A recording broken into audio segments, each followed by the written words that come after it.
Welcome to the latest episode of NETSOL's podcast. I'm Eva Kellershof, Vice President of Sales for North America and Europe at NETSOL, and today we have a truly exciting and insightful conversation lined up for you. We're diving deep into the future of mobility, innovation, and leadership with a very special and distinguished guest, Franz Reiner, Chairman of the Management Board at Mercedes-Benz Mobility AG. Franz has been at the forefront of the automotive and mobility industry, leading one of the most iconic brands in the world through a transformative era. His expertise and vision are shaping the future of mobility, and in today's conversation, we'll explore the role of technology, customer-centric innovation, and how global leaders like Mercedes-Benz are driving the evolution of the automotive landscape. Stay tuned, because this is truly an episode you don't want to miss. Franz, a very, very warm welcome. You lead one of the world's largest and most prestigious mobility companies. Your mission has evolved far beyond traditional auto finance. For our audience, how do you define the mission of Mercedes Mobility today, and how does it drive the broader strategy of the Mercedes-Benz Group? Well, first of all, Eva, thanks for having me. It's really an honor to be here with you. The automobile industry, first of all, is definitely in a transition phase. And therefore, Mercedes-Benz Mobility and all the captive finance organizations, they need to follow that transition. Because I truly believe that not just that we always say that the customer is in the center of everything, we need to design products around the customer which make the customer a very easy entry into the brand of Mercedes-Benz, number one. Number two, we need to have a seamless connection to our customers. Number three, we need to offer the products they want. And if we can do that profitable, you know what, then it's a win-win situation for everybody. So that's how I look at the business these days. Very cool. You already pointed out the multiple directions that the industry is going right now, from electrification, connectivity, shared services, and a direct-to-consumer model. So from your unique vantage point, which of these trends creates the most significant challenge to your business model today, and which presents the greatest opportunity? Let me start with the biggest opportunity. I do truly believe that all the mentioned transitions and transformational topics will benefit the customer. If you just take the transition to full electric cars, I do believe that is going to be the sustainable business model for the future. Not just if you think about the society and the impact on our nature. It's definitely something which is also going to, from a TCO perspective, going to help the customer. If you look to range, for example, we just introduced the CLA, and we have a 750 kilometers battery range. That definitely is going to be a game changer for our customers. And with that, we as Mercedes-Benz Mobility, and that's what I meant earlier, we are offering also charging activities where our customers can tackle the range anxiety in terms of where to charge. And that is something where I truly believe we can take the opportunity, let me put it that way, and help our customers to support also the transformation. If you think about digitalization in the car, that is, manifold. The car is going to be in the future the mobile device of our customers. So every transaction you do today on your smartphone, you should be able to do it out of your car and into the car. So that is something where we also need to make sure that we offer easy use cases. They have to define what our customers want, but you also need to offer payment streams into the car and out of the car. And that's what we are also doing with Mercedes-Benz Pay on our side. And then you think about affordability and making sure that our customers, have the ability to buy their dream cars. That's how I always phrase it. Yeah, and that they can get into any car they want. From an affordability perspective, that puts leasing and financing products, including the insurance products, right into the center of that. And therefore, you also need to have a very seamless system integration, because convenience in all the cases I just mentioned is a key driver, and that's what we're putting in front of us. We need to design a customer journey which really is easy to use and very simple at the same time. It needs to be intuitive, that the customer doesn't have to really think, do I buy right now a car or an ancillary product? It needs to have one approach, and that's the customer journey we're right now designing. I think that's exactly already the point that I wanted to dig in a little bit deeper on my next question, which is, how do you ensure a premium and seamless digital Mercedes-Benz experience for someone who may never even visit a physical dealership? So this whole idea of, putting the entire ecosystem into one simple experience, right? Yeah, so you're thinking from a couch perspective. So sitting at your living room and buying a car and with all the products. If to be honest with you, this is something which we as a company are working on since a while now. We do have an online journey, an online digital journey. And that's a very complex topic, also to be honest with you, because the complexity is not to design the process. The complexity is also not to understand the product. It's to giving the customer the ease into, yes, I will buy a car, which is a significant purchase value, and give them the ability also to have the right experience. That's why you need to have this digital journey where you showcase in every moment what this car and what the products around the car can offer for the customer. And I think that's going to be the decisive game changer. If you have that easy to use, if the customer sees what he or she wants, that is definitely something where I, Eva, believe that this is going to be also then the game changer in that setting, to buy and purchase a car out of the living room or wherever our customers are. And that's where you need to make sure that you have also the right, I would say, team around it to think that through, because the car industry, and we're now almost 140 years old as Mercedes-Benz. We're going to be there next year. It's a retail-based, so an offline-based business until now mainly. And I do believe, I'm certain that will change. Yeah, but like I said, the game changer is how you can create that moment of truth to say, yes, I'm willing to buy that car or lease that car or finance that car out of a digital journey. Yes, and ultimately we're looking at a physical asset that you're buying, right? So you want to maybe kick the tires, take it for a test drive, these kinds of things. And of course, they have to be included in that journey as well. So I completely agree with you. It's partly digital, but probably we're also going to have to include some physical experience in that as well. Really now, if I just maybe, sorry for interrupting, I think that's where you and your team at NETSOL can help. If you can combine that idea of buying the car from the couch, and sorry, I'm taking a little bit of a picture here. It can be anywhere, but just taking that. Right behind me, there's a couch. There's a couch, correct? And if you then, if the customer decides to leave his or her spot where she is right now and go to a dealership and kick the tires, as you just said, I do believe if you then have this experience that everything the customer did, wherever he or she was, and then she goes to a physical experience and tests it, and then goes back to the living room. If you can combine these things, I truly believe that is going to be something which is going to be a significant game changer. Yeah, I think we're in violent agreement here, because I don't think the customer knows any of the omni-channel experience. They just want the one buying journey that they feel is the right one. And so we have to shape ourselves and we have to adapt ourselves to making that experience possible. Absolutely. So, and with that experience, of course, you need to have the right data. And so let me just jump to the next one, which is the data-driven part of it. So with connected cars, digital finance platforms, you are actually sitting on a goldmine of data.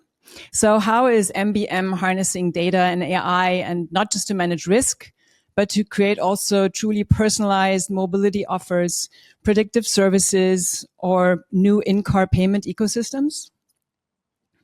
Yeah, you're right. We're sitting on on a lot of data and the data points, which are extremely valuable. And let me just take you a little bit on a journey. Using data started for us roughly 15 years ago, when we started to get engaged into scoring and rating of our customers. So if you talk about private customer, you usually score them. And if you think about business customers, then it's usually a rating system. And that's where we started from a credit perspective to already leverage at that point in time the data. And we, as a Mercedes-Benz Mobility organization, we really have a strong team who understands how to use data, because one thing is not just having the data, it's also about the team members who know and how to leverage data. So you need to have data architects, you need to have data designers, you need to have also data use case designers who understand what you can make out of the data and how to read the data. So that is when you see we started already, like I said, 15 years ago, and today it's propelling. This whole thing, idea of predictive analysis, how to understand the customers in the future and what they need from a product perspective and also from a car perspective. So let's just design one use case together here as we speak. So today I'm driving a C-Class. I'm a young entrepreneur, and you see from a data. Thank you. And you see from a data perspective that the surrounding around this individual or this company is starting to change. It's creating more value. It's creating more revenue. It's creating a family, for example. Then to understand when would be the right time to offer a customer the next car. And in the old days, we were always waiting until the term ended. So let's assume it's a 36 months leasing product. And now you can already start combining the idea of customer and the change and the shift of mindset of the customer and offer at the right point a new product. And you take the car out of the existing lease and bringing it into a second life cycle. So these data points, if you read them right, they can create value. They can create recurring revenues, as we say. And that is something which we're working on right now with our data designers to make sure that we really, really take the next step forward and not just using from a historical perspective or from a moment in truth perspective, also try to predict what could be happening in the future. So I think that would probably also impact the loyalty of your customers, or how do you want to impact loyalty by adopting such a model? Yeah, we today, if I give you an example, we started in Italy with our pilot market there, where we said, how can you use data in terms of retention? Yeah. Mm-hmm. And with our, we call it trade cycle management, with our trade cycle management initiatives, we brought, I would say, the data points from our customers. And to make this also very clear, we're only using the data of our customers if they give us the permission. So that is for us very important. Data privacy and data protection is at our core. So only for the data we are allowed to use from our customers. We definitely then try to combine the idea of at what point in time is the right point in time to offer our customers new data points. And we see by leveraging these data points that we really significantly increased our retention rate over time. And by now we already have a significant amount of markets leveraging the data which we have. But again, it's not just the data points, and I always want to reiterate that it's also about the people and the team members who know how to use and leverage the data, because that is, I would say, also the winning edge we have. Not just understanding the data, it's also how to use the data, and that is key. Mm-hmm. I can imagine, particularly for that problem, you're using back office data, you need to transform it into the sales journey. That means the dealers have to be involved. They need to get those triggers. They need to deliver them to the customer. So it's quite a big of a complex problem to solve. So how do you achieve that, and how do you translate that into like a global delivery of that customer journey? Yeah, that's also a very good point. You said global delivery. I think you need to have a global concept, and that's where we have a clear understanding that we define that as a global principle, but the delivery needs to be done on a local basis, Eva. That is for me extremely important because I fully subscribe to what you said. The dealers are also a significant player in the whole retention program, loyalty creation program. Only if they can act on their market environment, then they are going to be successful. So an Italian customer, yes, he or she is buying a Mercedes, and a Korean customer is also buying a Mercedes, but the way they buy it is different. So you need to be able to adapt to the market needs, to the culture, and also to the regulation in that respective market. So there are some significant differences. The overall concept stays the same. The overall focus and the target stays the same. But how to execute it is definitely something which you need to adapt to the marketplaces and to the dealers. And they have a strong voice, as you know. And for us, it's important that we work with them. And once you have, all the dealers on board, then it's an easy execution to get, also your ideas into the system and into the marketplace. Yeah, I think good point. So I think when you're balancing the whole global delivery, local adaptations and localizations, how do you leverage your standardized global platform for that? How does it operate, and how can you benefit from it? Yeah, I give you an example. I mean, talking China, for example, everybody has China in their mind. If it comes to speed of execution and also how to leverage technology. So China, let's just say for a second, China would be benchmark for us. And I give you also a benchmark indicator. If you work from a customer journey and from a dealer perspective, you need to make sure that this journey is seamless, integrated, as I mentioned at the beginning, from a car buy perspective. But you also need to understand what is important for a dealer. And when we designed the digital journey, we understood that one dimension, this is just one, I give you one, that the payout is extremely important. So you need to make sure that the customer gets the approval very fast. We can do that in seconds. So the customer sits at the dealership, the salesperson, the sales agents, puts in the numbers, the information given from the customers are used immediately, and in seconds we can already approve a credit or condition a credit. That is also the first wow factor. If the car is then sold and the customer is approved, if the dealer has in 2 minutes or 3 minutes the cash in his or her account, that's helping their cash flow position.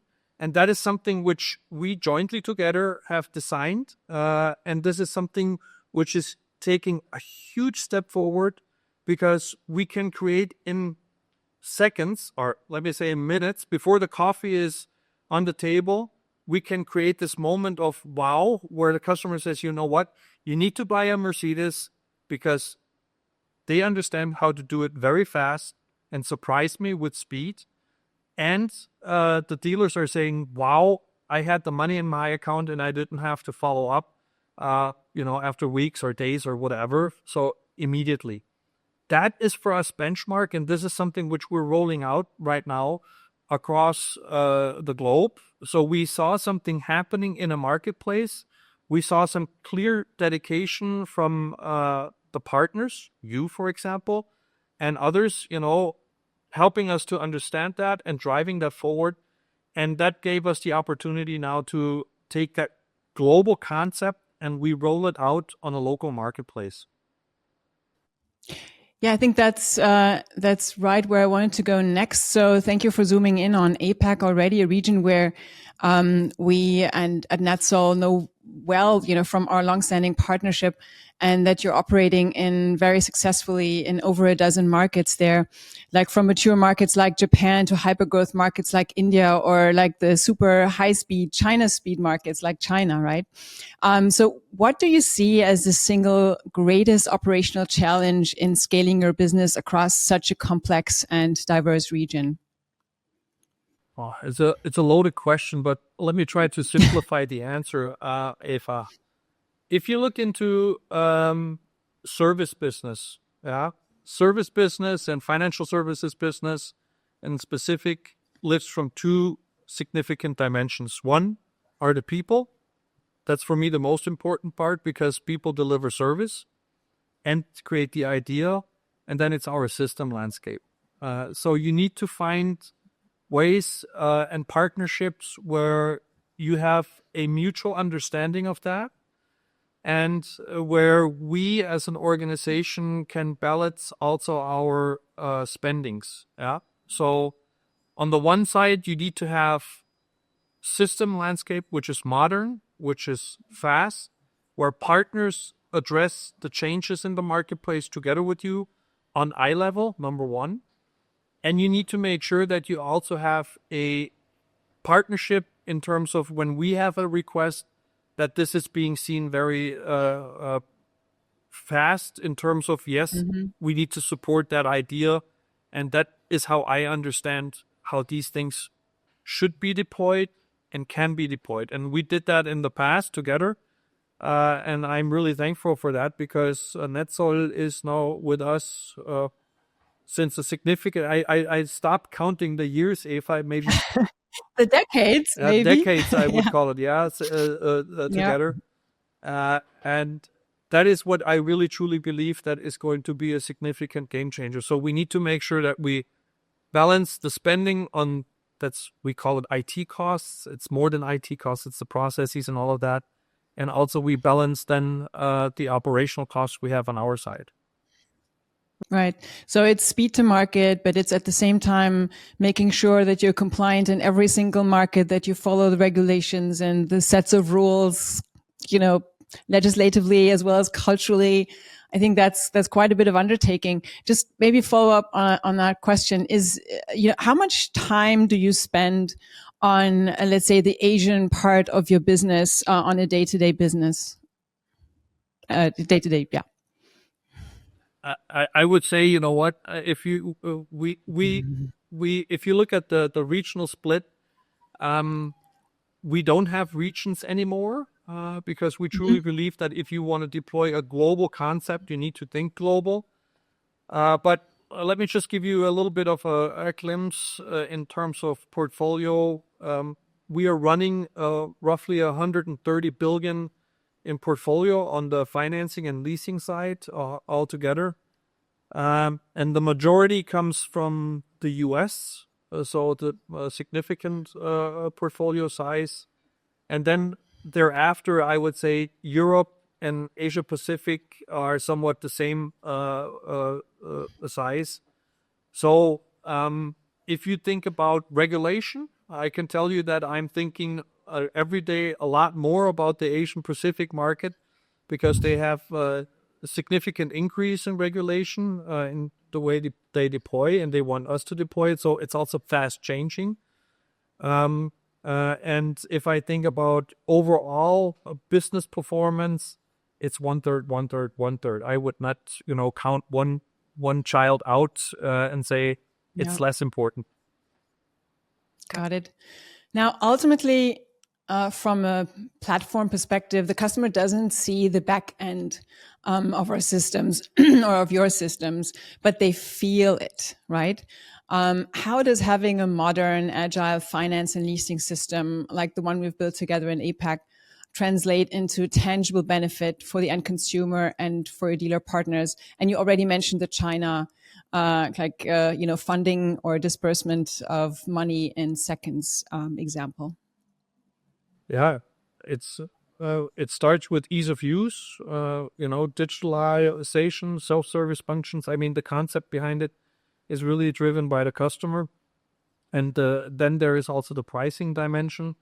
If we have a very efficient partnership, we can hand over this very efficient partnership and fair pricing to our customers.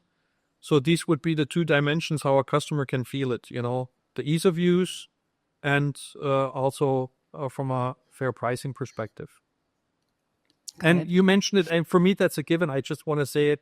If regulation is, for me, a given, we're not questioning that. And that's also about partnership. I do believe that's where in the financial services industry, there needs a mutual understanding and mutual thinking, because regulation is growing, which is okay. And we need to make sure that we also jointly understand that. That should not be an education process on a daily basis, me telling you what you need to do. I think you need to understand in which marketplace you're operating in, and you need to understand your environment, because then it makes it much more easier. Certainly. So now from that, let's pivot to the next chapter. I want to touch upon a couple of subjects that were already discussed publicly. So one is the strategic integration. It's public knowledge now that Mercedes-Benz Mobility is set to be integrated more deeply into the main Mercedes-Benz AG sales organization. Now, this is a massive strategic move. What is the core business logic behind this, and how will bringing financial services and vehicle sales even closer together benefit the customer in this new direct-to-consumer agency model or sales model overall? If you just mentioned, I would say the technical description, why we're doing it or how we're doing it, it's an integration. The overall concept, and I mentioned that earlier already, is really driven by the customer's view. We truly believe at Mercedes-Benz that, it's not just about selling a car. It's making sure that the seamless integration of the products, the affordability around our products is given, and that we definitely need to see what's going on in the future on our customer side. So we need to create this one customer journey. We need to create this one mindset in the organization that we really drive forward in having the customers in our mind. And that is going to be the key success factor. So if you think customer lifetime value, and if you think about downstream activities, you really, really, really need to hone in on this customer centricity approach. And that's why we're doing it. The technical process, how we do it, yes, Mercedes-Benz Mobility will be part in the future of the overall bigger mothership, Mercedes-Benz Group. But at the end, we will still offer leasing, financing, insurance products. We will still make sure that our digital payment systems are being fully integrated. So that capability will be definitely there, and we will adhere also to the regulatory settings in the respective markets. But the conceptual thinking in terms of customer journey needs to have this one mindset, and that's what we're creating at the moment. Yeah, I think that leads me to the next question, which is merging those two distinct and massive corporate cultures. One is a regulated financial services arm, and the other one is a global sales organization, is incredibly complex. So what have been the most difficult leadership challenges in preparing your organization for this new chapter? Yeah, good question. It's about the biggest challenge is if you do these changes, it's to open up the mindset, to create this environment where, you don't think in past historical patterns. I did it this way the last 20 years. You need to create this environment where the people start, not just the leadership team, it's also our team members, to say there is something which we as a company can create and which is maybe much bigger than what we have today. And that is, I would say, from a leadership perspective, in all change projects or change transformational topics, the biggest thing, to create that openness of the people to that they are willing to take also the next step and take it also maybe out of their comfort zone and to move into something which they really don't know yet how it feels, but to create that confidence that they can really then make sure that they are part of creating something bigger in the future. So that is, from a leadership perspective, something I would say at the moment and in the past, the biggest challenge, because dealing with a crisis, everybody understands what happens, and then you just have to say, guys, all hands on deck, this is what we need to do. But taking a team into something where they really don't see what's going to be in for the team, for them, but giving them confidence that they take this step, that is a significant leadership challenge. I mean, when you're talking to some of your competitors, it raised a lot of questions making that move. And if I researched you correctly, you weren't raised as a banker. You're more like you came from an engineering background. Can I make the assumption that, if you're coming from that more technical background, it's easier for you to also understand the motives that maybe come from the Mercedes-Benz sales organization to make that move compared to, your banker heart right now? First of all, it's true. I was not educated to be a banker, but I had the fortunate situation that people did believe in me, that they said, you know what, he can do it. And that's how I got into it, number one. Number two, I don't know if it's if that's an engineering topic. It comes back to the question of mindset, and to think outside of patterns. So it's a little bit of risk taking. It more leans in towards the banking world, because we are risk takers. You need to calculate your risk. You need to understand it. You need to manage it transparently. And yes, what we're doing today is definitely a huge, huge opportunity to come into a more center or the customer centricity approach. But yes, it also has some risk related to that. And we're taking these risks very cautiously, and we're making that assessment also very transparent, how we think about it. And we need to make sure that from day one on, and we're starting to lean into day one, that we also create that mindset on all sides, that we are now taking a different approach. So I talked earlier about data privacy. Data privacy on the financial services industry is a little bit different than on the trade side. So we need to make sure that we also train. So you need to have a good training in place. I could go on and on now from a regulatory perspective, where we need to train the organization how we want to do it and what the customer is expecting us what to do. And I truly in the belief right now that we're putting all the measures in place to do that, but the proof is in eating the pudding. That means we need to make sure that also the taste in the future is going to be good from the pudding. So that's where you really need to be precise. You need to have a good leadership team in place.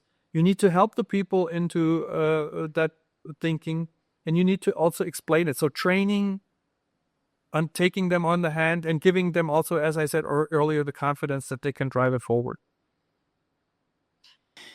Well, talking about a very fine line, let me move on to your personal legacy now.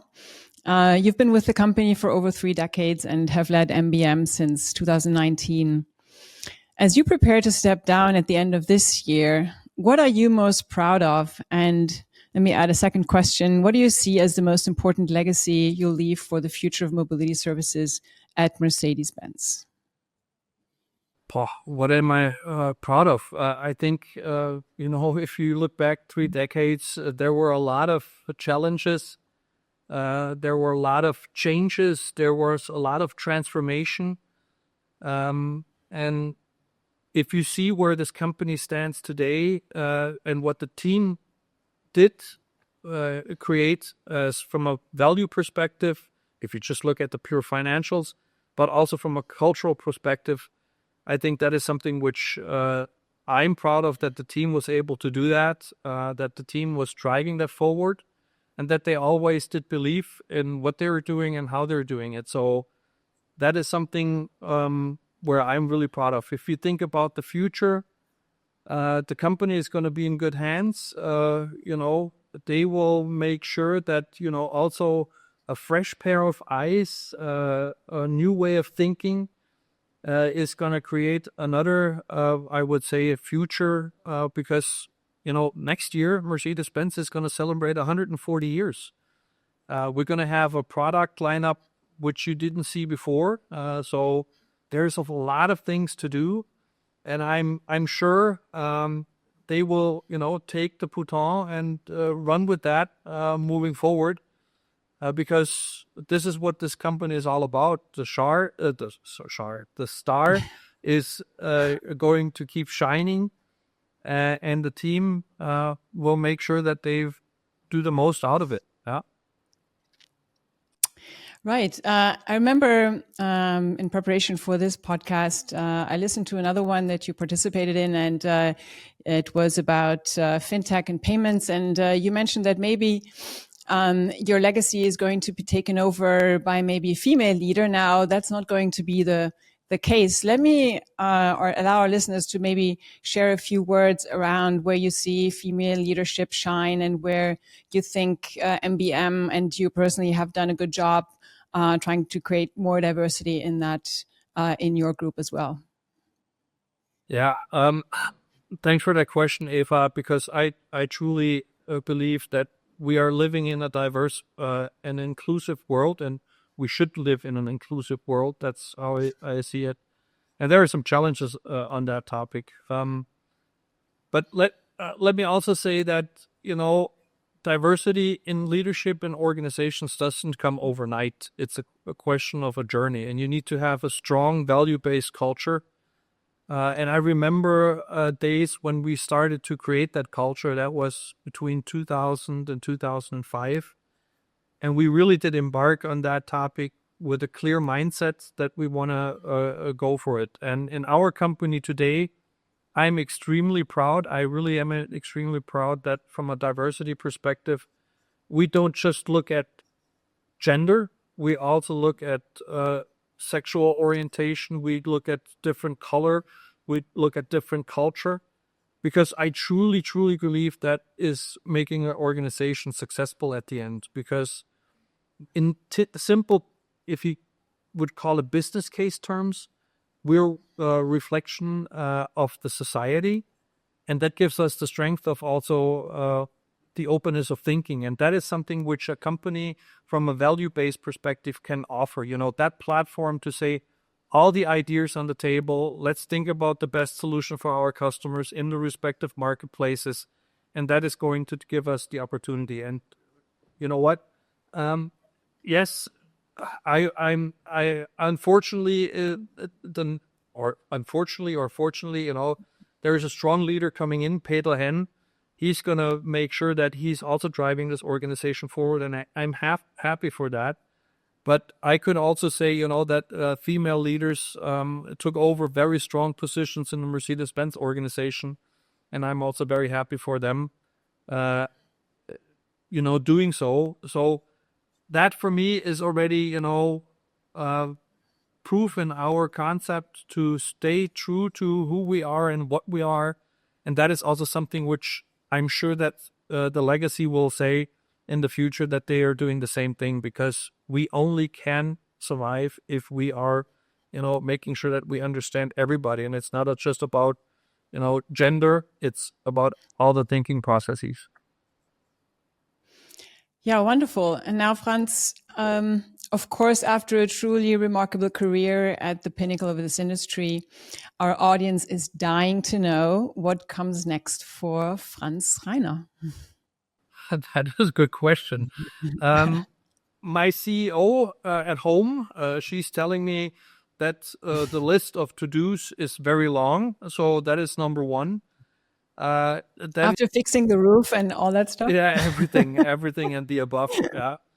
But on a very serious note, for me, being here with the company almost 33 years, I'm going to take a few days off. I'm going to spend some time training my language skills. I have already booked my Italian classes. I'm going to go on Italian immersion course. So it's going to be 4 weeks in deep dive. And I'm looking forward to that.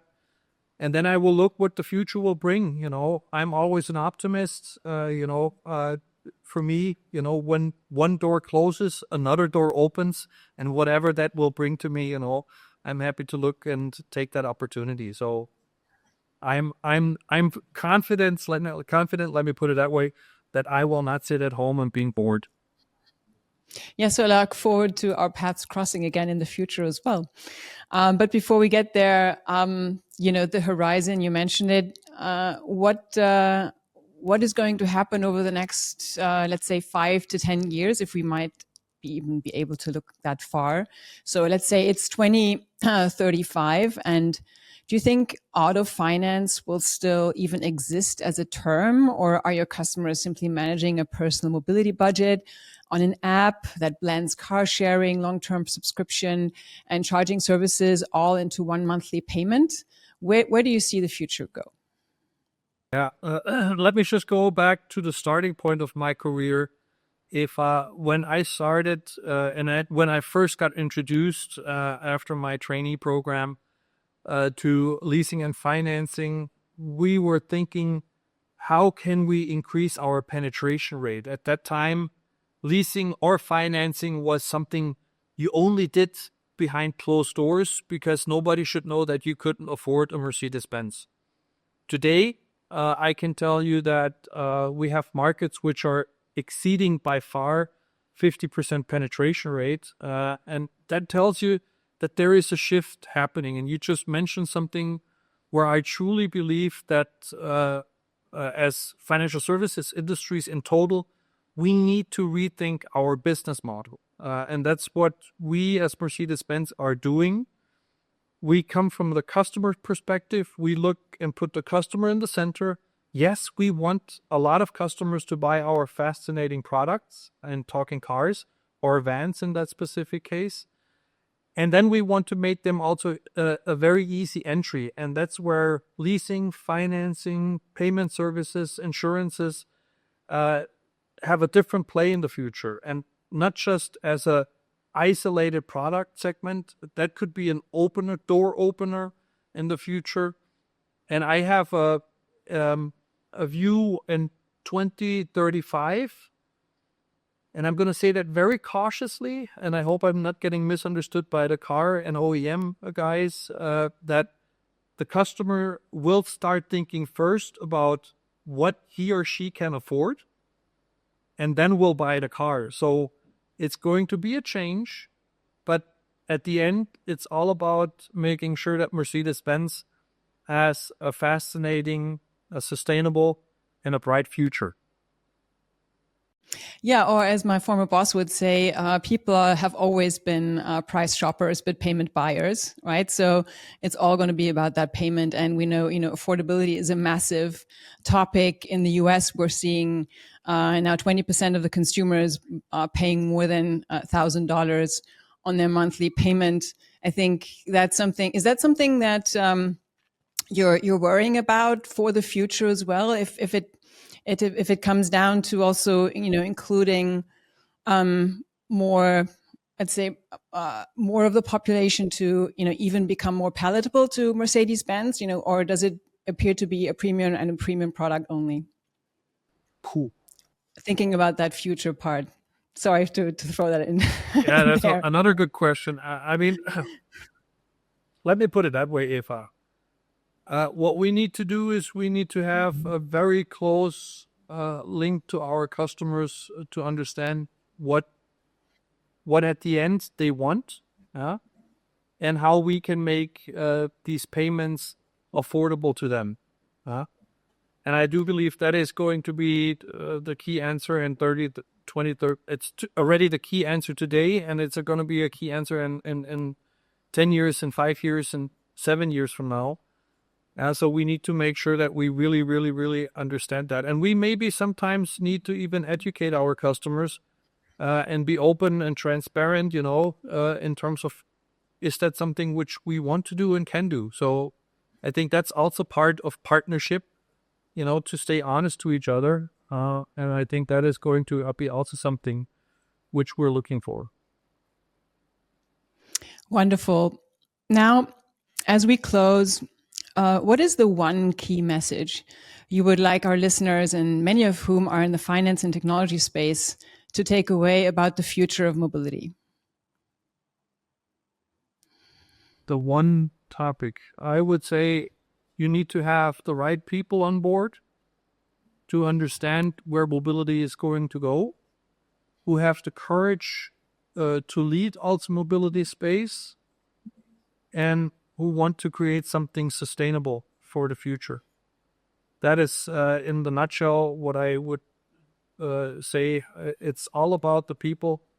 AI will support, data will support, but you need to have the people who are willing to create this moment of fun, this moment of love, this moment of mobility, if you want to say so.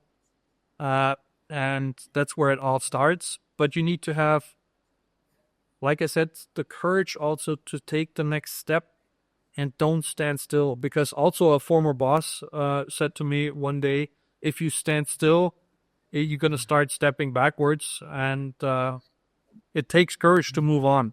And I think that is going to be key in the future. I think a big shout out to Georg Bauer, who always said, Stillstand ist Rückgang. Wie sagt man that? Absolutely, yes. I think that's also something that we have in common, our joint legacy with Georg.